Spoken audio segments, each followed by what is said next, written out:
పొన్నగంటి ఆకు 5 కట్టలు తీసుకున్నాను. ఈ 5 కట్టలు పొన్నగంటి ఆకుని ఒలుసుకోవాలి. వర్షాలు రాకముందే వీటిని మనము రెడీ చేసి పెట్టుకున్నామంటే వర్షాలు తగ్గిపోయేంత వరకు ఈ ఆకుని మనము వాడుకోవచ్చు. కంటి చూపుకి చాలా మంచిది. ఆ తర్వాత ధనియాలు 1/2 కిలో తీసుకొని దోరగా వేయించుకోవాలి. ఆకుని ఎండలో మాత్రమే ఆరబెట్టుకోవాలి, లేదంటే స్మెల్ బాగోదు. తర్వాత జీలకర్ర 150 గ్రాములు తీసుకున్నాను. 150 గ్రాములు జీలకర్ర కంపల్సరీ. కొంతమందికి ఆకుకూరలు తింటే పడదు, పైత్యం చేసిద్ది. అలాంటి వారికి ఈ జీలకర్ర బాగా హెల్ప్ చేసిద్ది. పొన్నగంటి ఆకు కంటి చూపుకి చాలా మంచిది. తర్వాత ఇది సన్ఫ్లవర్ గింజలు, విత్తనాలు అంటారు కదా, గింజలు అనమాట. వీటితోనే ఆయిల్ తీస్తారు. వీటిని నేను 1/2 కిలో తెచ్చాను, కొన్ని తినేసాము, మిగిలినవి మాత్రమే వేస్తున్నాం. 1/2 కిలో ఖచ్చితంగా దీంట్లో సరిపోతాయి, కొంచెం తక్కువ ఉంది. తర్వాత పొన్నగంటి ఆకు ఆరబెట్టుకున్న తర్వాత ఇలా ఉంటుంది. చేత్తో పట్టుకుంటే పొడి పొడి అయ్యేంత వరకు బాండీలో వేసి మాడిపోకుండా వెచ్చ చేయాలి. చేత్తో పట్టుకుంటే ఇలా పొడి అయిపోవాలి. అప్పుడు మాత్రమే పచ్చి వాసన లేకుండా మంచి స్మెల్తో తినాలనిపించిద్ది. మనం ఏం కారం పొడి చేసామో కూడా వాళ్ళు తెలుసుకోలేరు. టేస్ట్ చాలా బాగుంటుంది. ఆకుకూరలు తినని పిల్లలకి ఇలా కూడా మీరు చేసి పెట్టుకోవచ్చు. కొద్ది కొద్దిగా వేసుకుంటూ 5 కట్టల ఆకుని వేపేసుకున్నాను. ఒక బేషన్లోకి తీసేసుకోవాలి. దీంట్లోకి 100 గ్రాములు ఎండుమిర్చి సరిపోతాయి. మంట తక్కువ ఉన్నాయైతే 1/2 కిలో తీసుకోవాలి. మంట ఎక్కువ ఉన్నాయైతే 100 గ్రాములు తీసుకుంటే సరిపోతుంది. ఇది కూడా ఆయిల్ లేకుండా వేపాను. చూడండి, నేను ఎక్కడ కూడా ఒక్క చుక్క ఆయిల్ వాడకుండా నేను అన్నీ వేపేశాను. స్టవ్ ఆఫ్ చేసి చింతపండును ఆ వేడి బాండి మీద పెడితే తడిని మొత్తం పీల్చుకుంటుంది. ఇవి కొంచెం సేపు ఆరనివ్వాలి. ఫ్యాన్ కింద కానీ ఎండలో కానీ బాగా ఆరనిచ్చారంటే ఎక్కడ తడి లేకుండా ఉంటుంది. మనం వేపాం కాబట్టి ఇలా మిక్సీ పట్టుకొని కొద్ది కొద్దిగా బేషన్లో వేసుకోవాలి.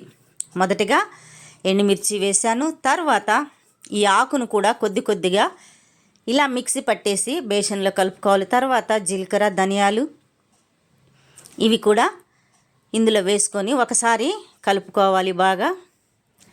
ఆ తర్వాత మిగిలింది కూడా కొద్ది కొద్దిగా మిక్సీ వేసుకుంటూ ఒక బేషన్లోకి తీసుకుంటే ఉండలు లేకుండా ఇలా కలుపుకోవడానికి మనకి ఈజీగా ఉంటుంది. అంత కారము మనకు మిక్సీలో పట్టదు కాబట్టి మనం ఇలా చేసుకోవచ్చు.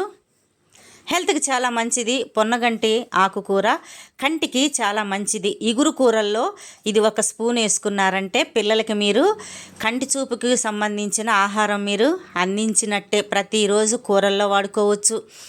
తర్వాత సన్ఫ్లవర్ గింజలు వేపు పెట్టుకున్నాం కదా, ఆయిల్కు బదులు ఇవి వాడండి. 1 కేజీ తెచ్చి పెట్టుకున్నారంటే అన్నిట్లో సరిపోతుంది. ఇది మరీ మెత్తగా కాకుండా కొంచెం పలుకులుగా పట్టుకుంటే కరకరలాడుతూ చాలా టేస్ట్ ఉంటుంది కారం పొడి. ఇది ఒక్కటేస్తే చాలు, స్మెల్ చాలా బాగుంటుంది. తినడానికి కూడా తినాలనిపిస్తుంది. అంతేకాదు ఫ్రీ మోషన్ బాగా అవుతుంది. కంటికి కూడా ఇది బాగా హెల్ప్ చేసిద్ది. ఆయిల్ లేకుండా మనం చేస్తున్నాం కాబట్టి ఇది ఎంతకాలమైనా నిల్వ ఉంటుంది. ఇగురు కూరల్లో వేసుకోవచ్చు, వేడివేడి అన్నంలో నెయ్యి వేసుకొని తినొచ్చు. ఆ తర్వాత చిన్నుల్లిపాయలు మీకు ఇష్టమైతే 1/2 కిలో వేసుకోవచ్చు, లేదంటే 100 గ్రాములు మీరు తినేదాన్ని బట్టి. ఉప్పు సరిపడా 1 గ్లాసు నిండా తీసుకుంటున్నాను, కొలతలు అన్నమాట. చింతపండును కూడా ఇందులో వేసేసి కొంచెం మిక్సీ పట్టుకోవాలి. ఒక 4-5 రౌండ్లు మిక్సీ పట్టంగానే ఇలా అవుతుంది. దీంట్లో మనం ఈ బేషన్లో కారం పొడి తీసుకొచ్చి దీంట్లో వేసి ఒకసారి మళ్ళీ మిక్సీ పట్టుకోవాలి, జార్లో వేసుకోవాలి.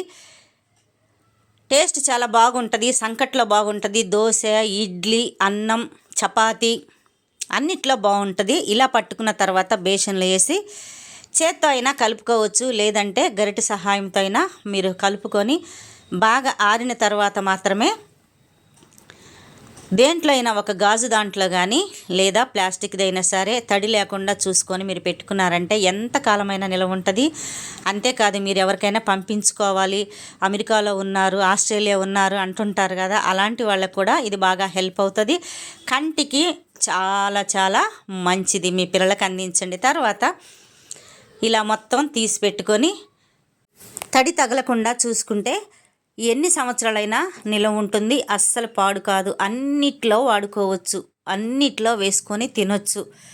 మీకు ఈ వీడియో నచ్చితే లైక్ చేయండి, షేర్ చేయండి, సబ్స్క్రైబ్ చేయండి, పక్కనే ఉన్న బెల్ బటన్ కొట్టండి. ఇలాంటిది ఒక చిన్న స్పూన్ ఇందులో పెట్టేసుకున్నారంటే చేతులు తుడుచుకున్న మాత్రమే వాడుకోవాలి. నచ్చితే ఒక లైక్.